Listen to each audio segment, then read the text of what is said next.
E aí, a maioria das empresas vive numa corrida para ser a melhor, não é mesmo? Mas hoje a gente vai explorar uma ideia de Michael Porter que vira esse jogo de cabeça para baixo.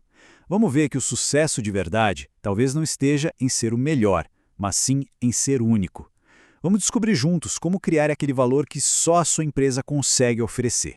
Vamos começar já com uma provocação. Pensa só, num mundo onde todo mundo parece brigar pelas mesmas coisas, usando as mesmas métricas, por que tentar ganhar dos concorrentes no próprio jogo deles pode ser, na verdade, uma grande furada? É exatamente isso que a gente vai desvendar agora. Então, o nosso caminho vai ser o seguinte, bem direto. Primeiro, vamos quebrar uns mitos sobre o que é estratégia de verdade. Depois, a gente vai entender o poder de ser único, quais são os pilares disso, como isso tudo conversa com o mundo ágil e, para fechar, vamos ver como funciona na prática com os casos bem interessantes. Beleza. Para a gente entender de vez por que essa corrida para ser o melhor é uma armadilha, a gente precisa primeiro tirar da frente algumas ideias erradas sobre o que é de fato estratégia. Olha só que interessante esse conceito aqui, a fronteira da produtividade. Imagina assim, várias empresas, todas correndo na mesma direção, usando as mesmas tecnologias, os mesmos processos. Sabe o que acontece? Elas ficam tão parecidas, mas tão parecidas, que a única maneira de competir acaba sendo no preço. É uma briga para ver quem cobra menos. Isso é uma corrida para o fundo do poço. E é justamente esse o problema que uma estratégia de verdade vem para resolver. E aqui está a diferença crucial, de forma bem clara. De um lado, a gente tem a eficácia operacional. O que é isso? É fazer as mesmas coisas que todo mundo faz, só que melhor, mais rápido. É importante? Claro que é. Mas não é estratégia. Estratégia, o posicionamento estratégico, é sobre ser diferente. É escolher um caminho novo, fazer coisas que os outros não fazem para entregar um valor que só você entrega. Vamos começar a derrubar uns mitos. O primeiro, aquela ideia de que estratégia é só blá blá blá, corporativo, um monte de jargão que não serve para nada na prática. Mas a gente vai ver que é justamente o contrário. Estratégia de verdade é sobre fazer escolhas difíceis, é sobre ação concreta. Outro erro clássico, confundir estratégia com uma lista de metas. Por exemplo, falar, quero aumentar minha fatia de mercado em 10%. Isso não é estratégia. Isso é um desejo, uma meta. A estratégia é o como. Como você vai chegar lá de um jeito único, que se sustente no tempo. E para fechar os mitos, tem aquele do template mágico, né? Achar que é só preencher um quadrinho com missão, visão, valores e pronto, temos uma estratégia. Não é bem assim. Estratégia de verdade nasce de um diagnóstico profundo, de decisões corajosas, não de preencher formulário. Ok, então se estratégia não é nada disso que a gente falou, o que ela é, afinal? Agora a gente vai para o coração da ideia do Porter para entender como essa construção funciona. E aqui está o ponto central. Posicionamento estratégico é, basicamente, criar um lugar que é só seu no mercado. E presta atenção nessas palavras: conjunto diferente de atividades e mix único de valor.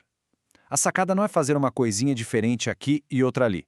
É construir um sistema completo que entrega algo que seus concorrentes simplesmente não conseguem copiar da noite para o dia. Tá bom. Mas como é que se cria essa posição única na prática? O Porter não deixa a gente na mão. Ele nos dá um guia bem claro que se apoia em alguns pilares essenciais.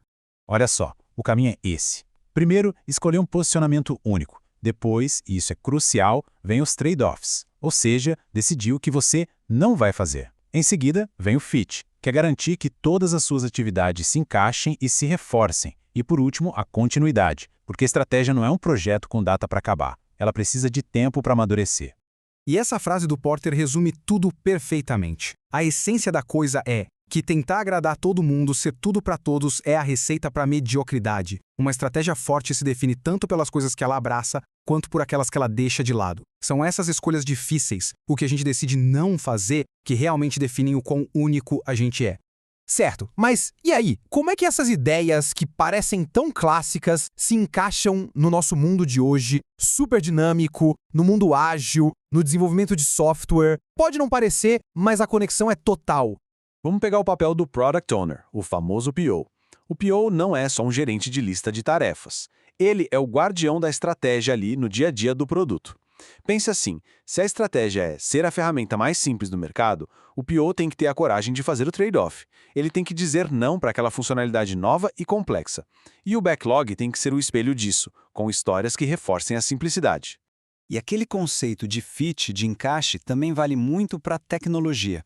Quando a gente fala de práticas como o Scrum Ops, por exemplo, que junta desenvolvimento e operações, não é só para ser mais rápido, é para criar um sistema coeso que acelera a entrega daquele valor estratégico que a gente escolheu. A tecnologia tem que estar a serviço da estratégia e não o contrário. Chega de teoria, né? Vamos ver como isso funciona no mundo real, com exemplos de empresas que mandaram bem e também de quem tropeçou no caminho. Olha o caso da GM Brasil, é sensacional. Eles não pegaram a tecnologia CAD/CAE só para fazer projetos de carro mais rápido. O que eles fizeram foi usar essa tecnologia para criar uma capacidade estratégica, um centro de desenvolvimento local aqui no Brasil que era super ágil. Isso virou uma vantagem competitiva única, uma barreira que os concorrentes lá de fora não conseguiam simplesmente trazer para cá e copiar. A editora Gráficos Burt é outro exemplo legal.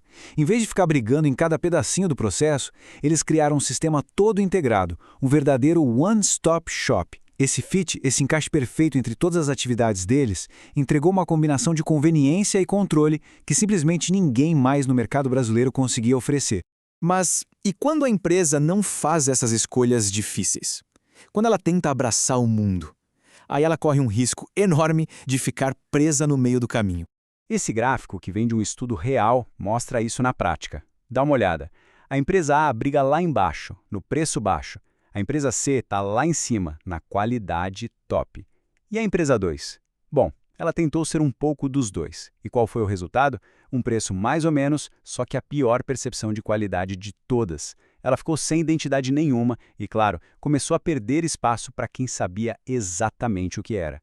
Então, como a gente pode botar isso de pé? Existe um roteiro. Primeiro, um diagnóstico sincero dos desafios. Segundo, escolher sua proposta de valor única e para quem ela se destina. Terceiro, e super importante, defina os trade-offs. Faça uma lista do que a empresa não vai fazer. Quarto passo, criar o fit, alinhando tudo para reforçar aquela escolha. E por último, entender que estratégia é um ciclo de aprendizado contínuo, não um plano escrito em pedra. E para a gente fechar, fica aqui uma reflexão para levar para o time. O que a equipe decidiu de forma consciente não fazer hoje? Porque a clareza estratégica vem tanto das portas que a gente abre, quanto daquelas que a gente decide fechar. E essa pode ser a chave para encontrar o seu próprio e único mix de valor.